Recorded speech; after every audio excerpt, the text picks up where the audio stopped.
Today I'm speaking with Rod Crowder from Ops Centre, a specialist business continuity consultancy. Hi Rod, thanks for joining us today. Thanks for having me along, Anne.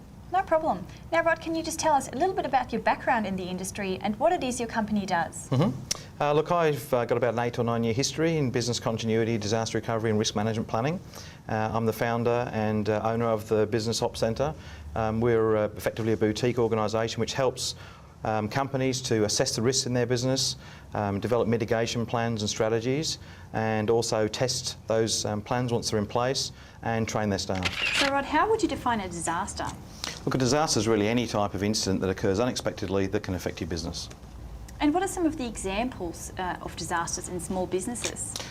Things quite common like IT failures, things a little bit more wide-reaching such as flood, fire, those types of events, right through to things like pandemics, major weather extremities such as floods, cyclones, those sorts of things. What are some of the potential impacts a disaster can have on a business? Well, it can affect day-to-day operations, obviously, because outages, say, of IT systems may prevent organisations from continuing their normal day-to-day operations. It can affect key customers, can affect their ability to report. So, for example, if you have month-end reporting to shareholders, etc., it can affect those sorts of things as well. So, depending on the nature of the incident and the duration and the outage, the impacts can be quite significant. So, after a disaster strikes, what are some of the first steps a business should take?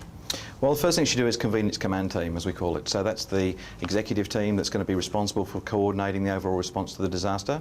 Set up a command team centre, so some sort of war room, if you like, where you may have access to video conferencing, fax machines, additional phones and so on. Set up whiteboards with actions and statuses of what's going to happen. Obviously, then you need to assign specific responsibilities to certain individuals. So people are going to manage different parts of the crisis or incident response. And then agree timeframes, who's going to communicate, when's the team going to reconvene.